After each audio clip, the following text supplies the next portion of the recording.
Chairman नेब को ये भी पता है कि उसके ख़िलाफ़ मटेरियल मुझे कौन दे रहा है। मरीम नवाज़ को अभी तक कोई नोटिस मिला नहीं है। वैसे भी वो आदी हो चुकी हैं, एक हफ़्ते नोटिस ना आए तो वो पूछती हैं कि हुकूमत सो तो नहीं गई है। वे 10 प्रोग्राम का अगले ऐसा चलता रहेगा। सोशल मीडिया पे चल जाती है। तो मैं कौम को ये बताना चाहता हूँ, बराए मेहरबानी हिफाजती बंद बांध लें। किसी वक्त भी हुकूमत नाहमवार हो सकती है। बादलों में फंस गए हैं, हिफाजती बंद बांध लिए हैं, नामवार हो जाएगी या करीब जो एयरपोर्ट होगा उस पर उतर जाएंगे। अगर पायलट अक्लमंद हुआ तो करीब ही एयरपोर्ट पे जहाज़ को उतार लेगा कि ये जहाज़ आगे मंजिल पे जाता हुआ नज़र नहीं आ रहा। अनाउंसमेंट हो चुकी है। बराए मेहरबानी हिफाजती बेल्ट बांध लें, किसी वक्त ये हुकूमत नामवार हो सकती है। पायलट इस्तीफा भी दे सकता है जी, पायलट इस्तीफ़ा दे के तो छलांग तो नहीं लगा सकता, जहाज़ के साथ ही नीचे आएगा, उसको लैंडिंग करवाएगा और फिर महफूज हाथों में जहाज़ चला जाएगा। फिर वो टेक ऑफ करेंगे नए सिरे से, रनवे को ठीक करेंगे। रनवे भी ख़राब हो गया ना, काफ़ी दफ़ा उस पर लैंडिंग ठीक नहीं हुई। सर ये बताइएगा कि मरीम नवाज़ साहिबा को 3 मार्च को नैब ने दोबारा एक जराये के मुताबिक नोटिस जारी किया, मीडिया पर खबरें चली, वो नोटिस दोबारा वापस हो गया। तो क्या कहेंगे, क्यों इस तरह नोटिस? मेरा ख्याल इस सवाल का जवाब अगर मरीम औरंगज़ेब जो पार्टी की इंफॉर्मेशन सेक्रेटरी है वो दे। आप लोगों ने तो मुझे हर एक का इंफॉर्मेशन सेक्रेटरी बना लिया है। मरीम नवाज़ को अभी तक कोई नोटिस मिला नहीं है।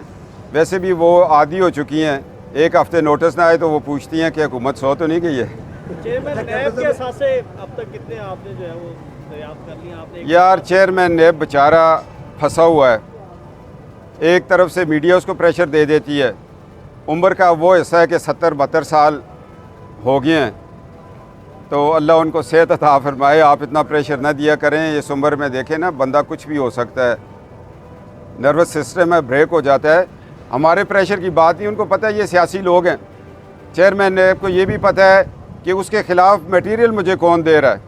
चेयरमैन नेब को ये भी पता है कि दूसरी तरफ से रात को उसको बुला के कौन कहता है कि इसके ख़िलाफ़ मुकदमे करो, पेशावर हाई कोर्ट में इसके ख़िलाफ़ जाओ।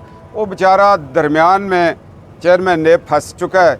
बच्चे भी कहते हैं अब्बा जी इस नौकरी को छोड़ें, इज़्ज़त से आप जस्टिस रहे, एबटाबाद कमीशन में आप रहे, और अब आप इधर आते हैं घर भी परेशान। तो अल्लाह उनको सेहत अता फरमाए। आप इतना प्रेशर ना दिया करें। इस उम्र में देखें ना, बंदा कुछ भी हो सकता है, नर्वस सिस्टम है, ब्रेक हो जाता है। हमारे प्रेशर की बात नहीं, उनको पता है ये सियासी लोग हैं। चेयरमैन नेब को ये भी पता है कि उसके ख़िलाफ़ मटेरियल मुझे कौन दे रहा है। चेयरमैन नेब को ये भी पता है कि दूसरी तरफ से रात को उसको बुला के कौन कहता है कि इसके ख़िलाफ़ मुकदमे करो, पेशावर हाई कोर्ट में इसके ख़िलाफ़ जाओ। वो बेचारा दरमियान में चेयरमैन नेब फंस चुका है। बच्चे भी कहते हैं अब्बा जी इस नौकरी को छोड़ें, इज़्ज़त से आप जस्टिस रहे, एबटाबाद कमीशन में आप रहे, और अब आप इधर आते हैं घर भी परेशान रहते हैं, रात को सोने के लिए होटल मांगते रहते हैं। चेयरमैन नेब को अभी कुछ दिनों के लिए आप भूल जाएं, मगर ये भूलना ऐसा नहीं। स्टे विद अस प्रोग्राम का अगले ऐसा चलता रहेगा। एक वक्फे के बाद कैप्टन, बात यह है कि एक तरफ हुकूमत कहती है मैं एनआरओ नहीं दूंगी, दूसरी तरफ से मरियम साहिबा या नून लीग या पुलिस कहती है हम एनआरओ नहीं देंगे हुकूमत को। अब इशू ये है कि सेनेट का जब इलेक्शन आता है तो दोनों मिलकर एक दूसरे को एनआरओ देते हैं, 3-3 सीटें लेते हैं और चुप करके हंसी खुशी ज़िंदगी गुजारे हैं। तो ये क्या हुआ? एक तरफ तो आप अर्तुगरुल गाजी की तरह दोनों जमातें तलवार निकाल के बैठी हुई, दूसरी तरफ आपस में सेटलमेंट भी करी है सेनेट इलेक्शन में। देखें, ये जो अपनी अपनी सीटें तकसीम हो गई, ये मैं ये समझता हूँ कि एक नेक शगुन था। वरना ये पाकिस्तान मुस्लिम लीग नून चाहती तो पीटीआई के सारे वोट्स अपने बक्सों से निकाल सकती थी। चूँकि मिसाक जमहूरियत भी एक लिखा गया और ये बताया गया, एक तहरीक है कि वोट को इज़्ज़त दो, तो पीटीआई को भी ये पता था कि अगर मुकाबला हुआ तो जितनी सीटें पाकिस्तान मुस्लिम लीग नून ने टिकट्स दिए सारे लेके चले जाएंगे। अमन से इलेक्शन हो गया, पैसा नहीं चला। बाकी सूबों के हालात देख लें क्या हो रहा है। सिंध और पंजाब का इलेक्शन जो है वो वोट को इज़्ज़त दो वाला हो रहा है, तो वो एक अच्छा प्रोसेस था, उसमें से गुजर गए। वरना इमरान खान साहब का वज़ीर आला अदम एतमाद का वोट लेता फिरता अगर ये इलेक्शन हो जाता। तो ये इस प्रोसेस को चलने दें, इंशाअल्लाह ताला इसमें मज़ीद बेहतरी आती जाएगी। मैं अब आपको ब्रीफ़ करना चाहता हूँ जिस केस में मुझे आज बुलाया हुआ है। ये कोई तकरीबन इसके लिए मैं 15-16 दिन जेल भी काटी। मेरे ऊपर एक FIR हुई। मैं इस्लामाबाद से आ रहा था और चूँकि मौलाना फजलुर रहमान साहब का एक कारवान चला हुआ था सिंध से, और मैंने उसकी हमायत के ऐलान किया था। मैंने कहा कुछ भी हो जाए हम मौलाना के साथ लाहौर से चलेंगे। इन्होंने मोटरवे पे मुझे रोक के गिरफ़्तार कर लिया। मैंने कहा भाई FIR दिखाओ। मैं कहा कोई सीनियर अफसर ले आओ। वो बेचारे मातड़ से पुलिस वाले थे, किसी की बेल्ट ही नहीं पूरी आ रही थी। मेरे ऊपर एक FIR हुई। मैं इस्लामाबाद से आ रहा था और चूँकि मौलाना फजलुर रहमान साहब का एक कारवान चला हुआ था सिंध से, और मैंने उसकी हमायत के ऐलान किया था। मैंने कहा कुछ भी हो जाए हम मौलाना के साथ लाहौर से चलेंगे। इन्होंने मोटरवे पे मुझे रोक के गिरफ़्तार कर लिया। मैंने कहा भाई FIR दिखाओ। मैं कहा कोई सीनियर अफसर ले आओ।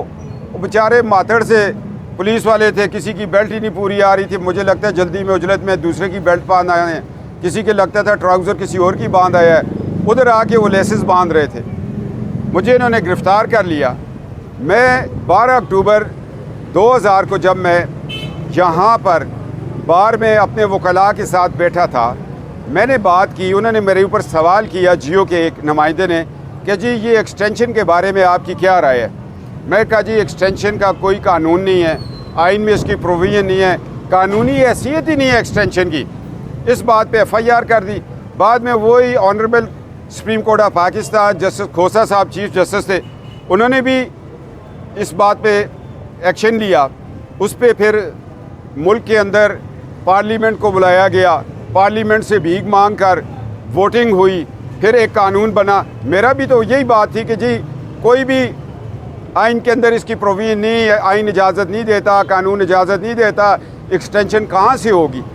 उस पर मेरे ऊपर केस बन गया, मगर जस्टिस खोसा साहब ने उस बात को साबित कर दिया कि ये बात गलत है कि एक वज़ीर आज़म एक लेटर के ज़रिए किसी बंदे को एक्सटेंशन दे दे और 2 हफ्ते बाद वो लिखते कि जी ये लेटर मैं कैंसिल करता हूँ, तो वो ना एक्सटेंशन रही तो ना उसका कोई मसला रहा।